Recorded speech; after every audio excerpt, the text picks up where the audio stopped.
1 kilo குப்பைக்கு 6 ரூபாய் தரும் ஒரு குப்பை வங்கியை பற்றி கேள்விப்பட்டிருக்கிறீர்களா? மக்கள் அன்றாடம் பயன்படுத்தி தூக்கி எறியும் பாலித்தீன் பைகள், காகிதங்கள், அட்டைகள், துணிக்கழிவுகள் என அனைத்தும் இந்த வங்கியில் பெற்றுக் கொள்ளப்படும். 8 ஊழியர்கள் வரை பணியாற்றும் இந்த வங்கியின் நிர்வாகிகளாக மாமியார் மலர்விழி முத்துவும் மருமகள் ராஜவள்ளி ராஜீவும் இணைந்து நடத்தி வருகின்றனர். இதுவரைக்கும் இந்த 3 இயர்ஸ்ல கார்பேஜ் பேங்க் வந்து 1.5 lakh kg வந்து டம்ப்யார்ட் போகாம, குப்பை மேட்டுக்கு போகாம, எரிக்கப்படாம முறையா தரம் பிரிச்சு ரீசைக்ளிங் பண்ணப்பட்டிருக்கு.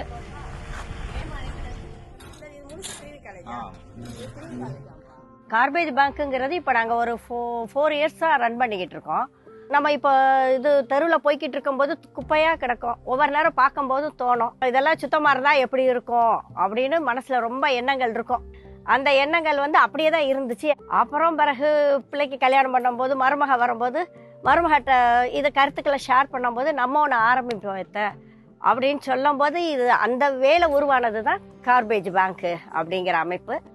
ஸோ இது மூலயமா நம்ம மக்கள் கான்ட்ரிபியூட்டர்ஸ்க்கு எவ்வளோ ரீஎம்பர்ஸ்மெண்ட் அமௌண்ட் கொடுத்துருக்கோம் அப்படின்னா 2.17 lakhs அவங்களுக்கு ரீபே பண்ணியிருக்கோம் கார்பேஜ்க்கு. இப்போ எக்ஸாம்பிள் மனிஷா அப்படின்னா, மனிஷா வந்து இன்னைக்கு இவ்வளோ குப்பை கொடுத்துருக்காங்க. ஸோ மனிஷா அடுத்து எவ்வளோ குப்பை கொடுக்குறாங்களோ அவங்க பேர்ல வந்து நம்ம ஆட் பண்ணிட்டே இருப்போம். மனிஷா வந்து என்னைக்கு 300 kg கொடுக்குறாங்களோ மனிஷாக்கு ஒரு கால் போகும், நீங்க 300 kg கொடுத்துட்டீங்க, உங்களுக்கு ரீஎம்பர்ஸ்மெண்ட் இவ்வளோ மணி அப்படின்னு சொல்லுவோம். ஸோ எவ்ரி மந்த் வந்து ரீஎம்பர்ஸ்மெண்ட் நடக்கும். ரீஎம்பர்ஸ்மெண்ட் பண்ணும் போதுல அவங்களுக்கு கேஷா வந்து ஒரு செக் போட்டு அவங்களுக்கு திருப்பி கொடுத்துருவோம் மணியை. விருதுநகர் சுற்றுவட்டாரத்தில் ஏறக்குறைய 700 வீடுகளிலிருந்து குப்பைகளை தரம் பிரித்து பெறுகிறார்கள். இவ்வாறு குப்பைகள் தரம் பிரிக்கப்படும் போது அந்த குப்பைகளை மறுசுழற்சி செய்பவர்கள் விலை கொடுத்து வாங்கும் சூழல் இருக்கிறது என்கிறார் Rajavalli Rajiv. Plastic, paper, garden boxes, metal தாண்டி கார்பேஜ் பேங்க் வந்து கிட்டத்தட்ட 66 விதமா தரம் பிரிக்க ஆரம்பிச்சிச்சு. இப்போ ஒரு ஜூஸ் பேக்கெட் அப்படின்னா அந்த ஜூஸ் பேக்கெட்ல கிளிங் ராப்பிங் வேற, வெளியில இருக்கிற ராப்பர் வேற, உள்ள இருக்கிற அலுமினியம் ஃபாயில் வேற, மேல இருக்கிற ஸ்ட்ரா வேற. அந்த மாதிரி தனித்தனியா செக்ரிகேட் பண்ண ரீசைக்கிளர்ஸ்க்கு தனியா கிடைக்கும் போதுல அதை நல்ல காசு கொடுத்து ரீசைக்கிளர்ஸ் எடுத்துக்குவாங்க. நல்ல காசு கொடுத்து ரீசைக்கிளர்ஸ் எடுத்துக்கிட்டாங்க அப்படின்னா நம்மளால நம்ம கிளையண்ட்டுக்கு நல்ல ரேட்டுக்கு அவங்களுக்கு கார்பேஜ் கொடுக்க முடியும். முதலில் விருதுநகரை 6 மண்டலமாக பிரித்து வாரம் ஒரு பகுதி என 6 நாட்களுக்கு ஒவ்வொரு பகுதிகளிலிருந்தும் குப்பைகளை பெற்று மறுசுழற்சி செய்து வருகிறார்கள்.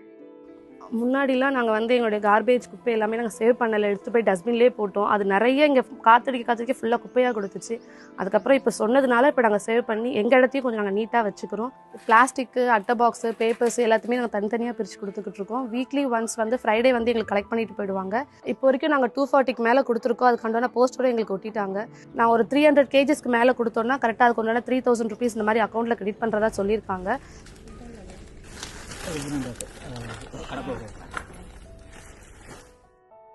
எங்களை பார்த்து இன்னும் நிறைய பேர் செய்ய ஆரம்பிக்கணும் அப்படின்றதான் ஒரு உண்மையான ஆசை.